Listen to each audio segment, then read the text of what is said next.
Olá, tudo bem? Sejam bem-vindos ao canal Chefe Mancuso. Hoje vamos para mais um clássico da panificação brasileira. Vamos fazer o joelho de padaria. Isso mesmo, pessoal, um salgado chamado joelho. E de onde surgiu essa história? Muito bem, lá no Rio de Janeiro, onde esse salgado tem maior destaque, esses preparos ficavam na vitrine embaixo das coxinhas de frango. Então as pessoas começaram a brincar. Embaixo da coxa temos o joelho. Então eu quero aquele joelho ali, aquele enrolado de presunto e queijo. E foi surgindo e ficou um clássico joelho de padaria. Em São Paulo as pessoas chamam de bauru, outros locais chamam de italiano, americano. O importante, pessoal, é que é uma massa muito macia e um recheio muito especial, com presunto, queijo, azeitonas e requeijão. Eu espero que vocês gostem. Combinado? Então, hoje, no canal Chefe Mancuso, joelho de padaria. Vamos para a cozinha, vamos lá! E vamos para os ingredientes do nosso enroladinho de presunto e queijo. Temos aqui 300 gramas de farinha. Essa farinha aqui é uma farinha tipo 1, tá? Tenho 3 gramas de fermento seco, 20 gramas de açúcar, uma unidade de ovo, a clara e a gema, 130 ml de leite, temos 20 gramas de manteiga, 20 ml de azeite e 6 gramas de sal. Esse salgado a gente não espera dele uma fermentação, eu não quero ele maçudo, por isso que a gente vai utilizar somente o fermento seco. O fermento natural hoje, ele não entra na jogada. Chefe, mas eu gostaria de fazer somente com o fermento natural, dá certo? Dá muito certo, tira esse cara aqui e você faz o processo com o seu fermento natural. Só não tem a necessidade das dobras. Você pode deixar a fermentação longa, mas aerar a massa não tem a necessidade, tá bom? E estamos trabalhando com duas gorduras, porque a manteiga ela traz uma maciez e o azeite traz o sabor, tá? E a gente quer esse preparo bem macio mesmo, a gente quer que ele derreta na boca, tá? O nosso processo, nós vamos misturar os ingredientes secos, depois vem o líquido, a gente trabalha um pouco essa massa, quando não tem mais nada seco, a gente inclui a gordura, no final da sova a gente coloca o sal e vamos até o ponto de véu. Misturamos o fermento, o açúcar, escolhemos uma mão para ir na massa, a outra fica livre, tá? Para a gente colocar os outros ingredientes. Mexe bem, faz um buraquinho e começa a colocar os líquidos. O ovo 100% e o leite é variável. Lembra que o líquido é sempre variável? Então, ó, a gente coloca o leite e reserva uma parte, tá? E a gente começa a mexer aqui nesse meinho, ó. A gente não começa a tirar a farinha que está em volta não, tá? Ó, vamos dissolver o ovo aqui com leite, misturar bem. Tudo bem misturado, agora a gente coloca mais um pouco do leite, reserva um pouco e vem tirando a farinha que está em volta, ó. Agora sim a gente mistura. Vamos lá.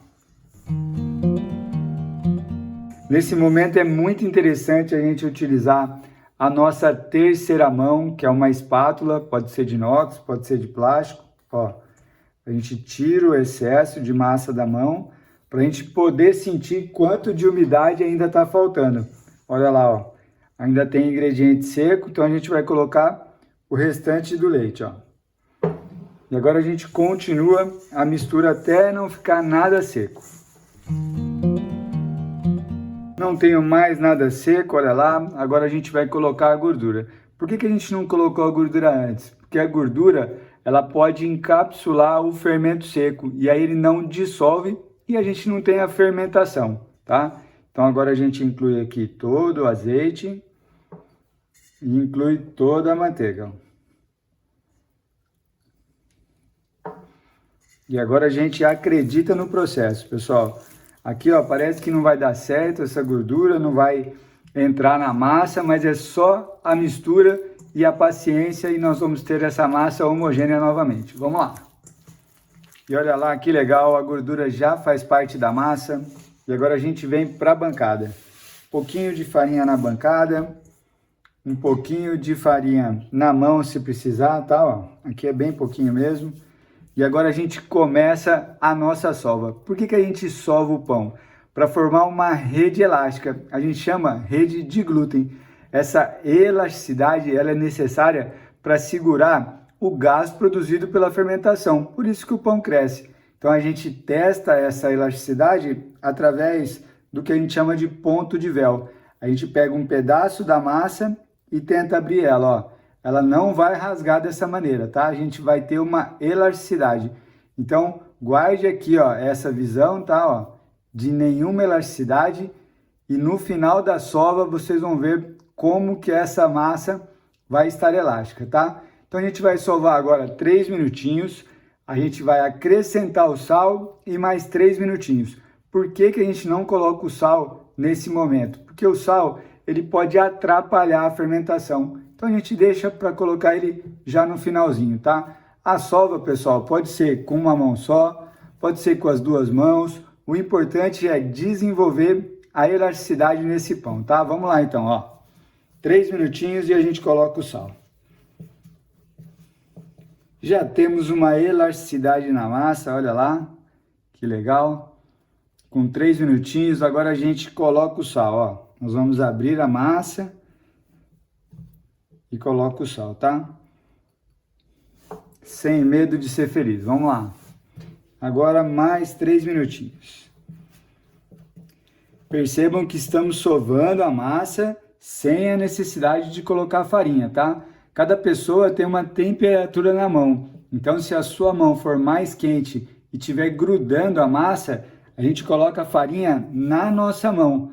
Não coloca na massa, tá? Porque senão essa massa vai ficar pesada e a gente não quer. Então, farinha na mão e continua a sova. E vamos conferir o nosso ponto de véu, pessoal. A massa já tá lisinha, ó, tá?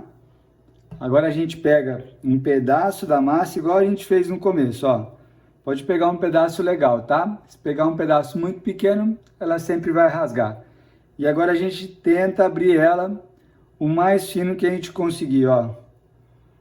Olha lá, aquela massa que estava rasgando, olha agora, ó. Tá? Maravilha? Muito bem. Agora, pessoal, nós vamos deixar essa massa aqui descansar por 20 minutos. Por que que a gente deixa descansar? Porque a gente desenvolveu a elasticidade da massa. Então, se eu tentar modelar agora, eu não vou conseguir. Eu vou abrir a massa, ela vai voltar, eu vou abrir. Então a gente tem que deixar ela descansar, deixar por 20 minutos. Então a gente agora faz a bolinha de novo, ó. A gente leva tudo para o meio, daí a mão esquerda sobe mastigando, a mão direita desce mastigando, ó. E a gente faz essa bolinha aqui, tá? Dá um beijinho na massa e deixa ela descansar por 20 minutos. Enquanto a nossa massa descansa, vamos para o recheio. Tenho aqui 200 gramas de presunto ralado, 200 gramas de mussarela ralada, pode ser queijo Minas Frescal, queijo colonial, tá? Tenho 40 gramas de azeitonas verdes picadinha e tenho aqui um pouquinho de cebolinha picadinha também. Então nós vamos misturar esses 4 ingredientes e o requeijão vai na montagem do nosso pão, tá? Então vamos lá, vamos misturar esses 4 ingredientes aqui.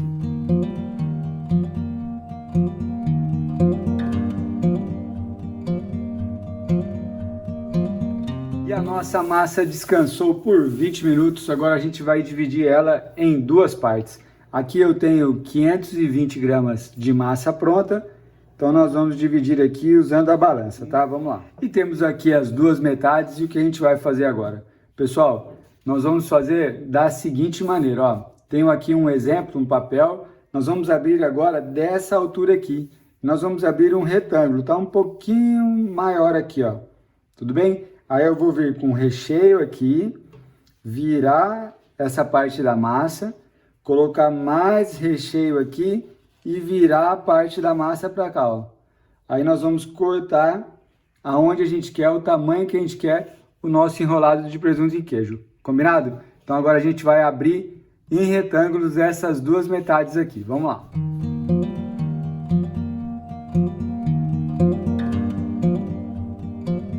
Muito bem, abrimos o nosso retângulo usando a folha de papel toalha como um gabarito, ó, para dar altura, tá? Um pouquinho maior aqui do lado. E agora nós vamos fazer o recheio. Vamos lá. Então, como a gente falou, nós vamos deixar aqui, ó, um dedo de espaço, tá? Pra gente poder fechar o nosso pão. E agora a gente vem com o recheio, ó. Uma quantidade aqui de requeijão. Por que a gente não coloca o requeijão no recheio? Porque na padaria, pessoal, se a gente não usar todo esse recheio para o nosso enrolado, a gente pode usar em outras preparações e às vezes não vai requeijão, tá? Mas se você tiver na sua casa e souber que vai usar só para isso, você pode colocar o requeijão aqui no recheio já, tá? Agora a gente vem aqui e coloca o recheio de presunto e queijo, ó. Lembrando de colocar uma quantidade boa, hein, pessoal? Esse salgado aqui merece uma quantidade de recheio legal. Ó. Agora a gente pega essa parte com cuidado. Nós vamos virar aqui, tá? Ó. Ó. Virou e virou. Aquele dedinho que você deixou de folga vai grudar nessa outra massa aqui, ó. Olha lá que legal, ó. Tá vendo? E aí agora a gente aperta, ó. E agora vamos com requeijão aqui de novo, ó.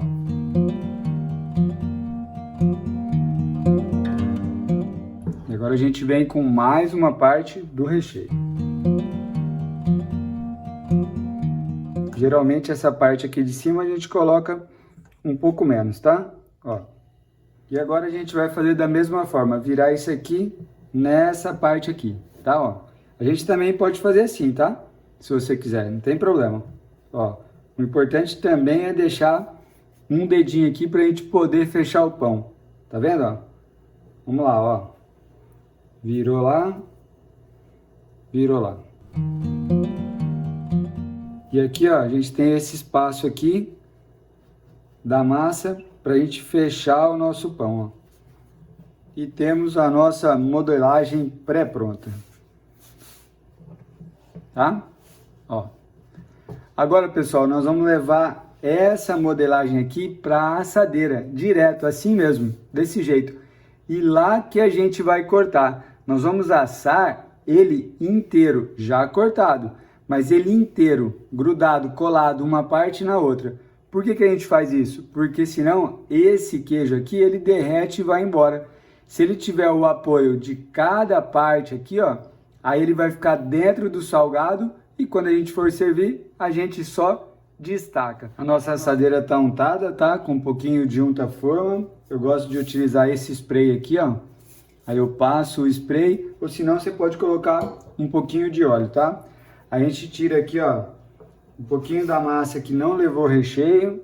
Ó, um pouquinho do recheio a gente perde. E agora a gente coloca aqui, ó.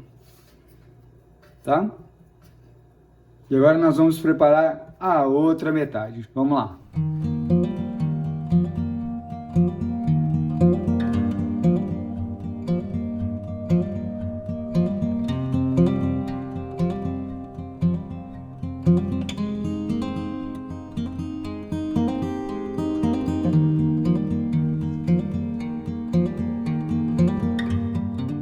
Tiramos o excesso novamente aqui do lado e a gente vai colocar na assadeira.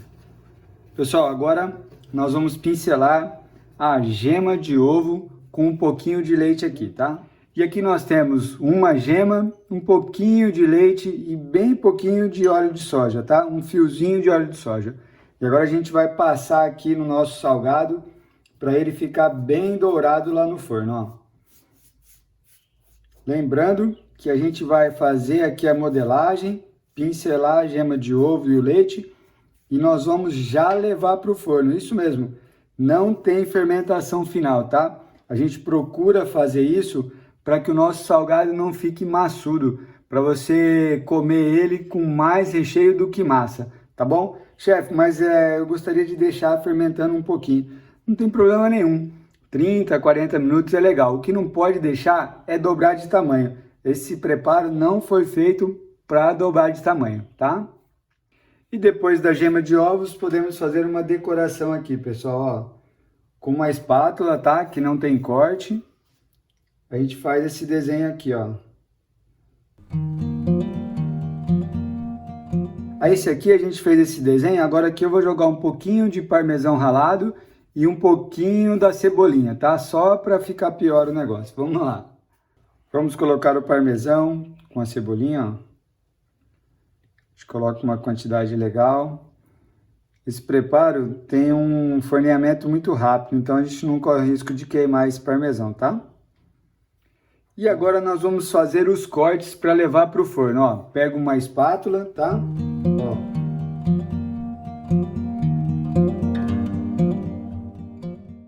Olha lá, ó. Então agora nós vamos levar para o forno doméstico. Nosso forno doméstico, pessoal, está pré-aquecido a 200 graus por 20 minutos. Agora nós vamos colocar os preparos e marcar 10 minutos.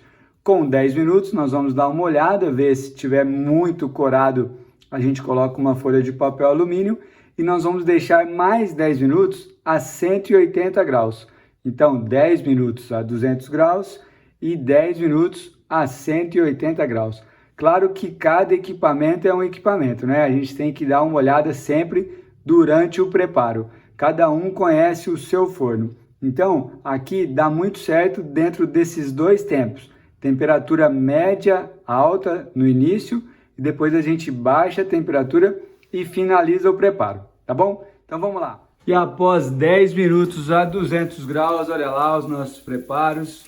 Começou a dourar já.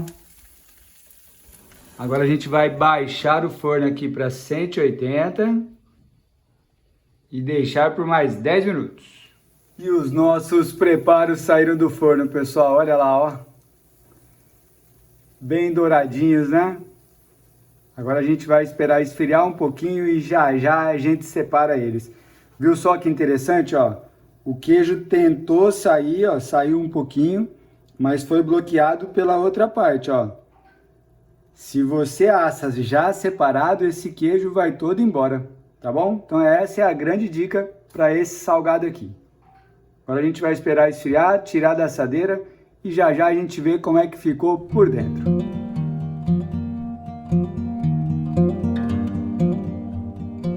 E olha que legal os nossos preparos, né, pessoal? Olha lá, ó.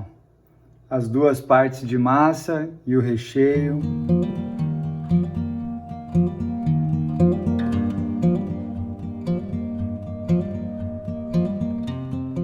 E vamos para o resultado final. Olha lá, ó. Vamos cortar um aqui para a gente ver como é que ele ficou por dentro. Olha lá que legal, pessoal. Tá vendo? A massa bem fininha. O objetivo de não fermentar depois que a gente fez a modelagem, tá? Recheio. Essa parte aqui é aquela parte da massa que a gente dobrou, tá? Então tem recheio, massa e recheio de novo. É essa a resposta que a gente espera desse salgado aqui, tá? Se vocês realmente gostaram, pessoal, clique em gostei para que mais pessoas sejam felizes fazendo pão. Eu agradeço de coração. E encerramos mais uma aula aqui no canal Chef Mancuso. Hoje, joelho, pão pizza, bauru, americano, da forma que você quiser chamar, tá? Eu fiquei muito feliz em compartilhar essa receita porque é um clássico da nossa padaria. Quero agradecer a vocês, ao Empório Nelório de Ouro e aos meninos da padaria. Estou no Instagram, @chefmancuso, ou deixe suas dúvidas aqui nos comentários. Até o próximo vídeo, grande abraço, beijo, outro. Tchau!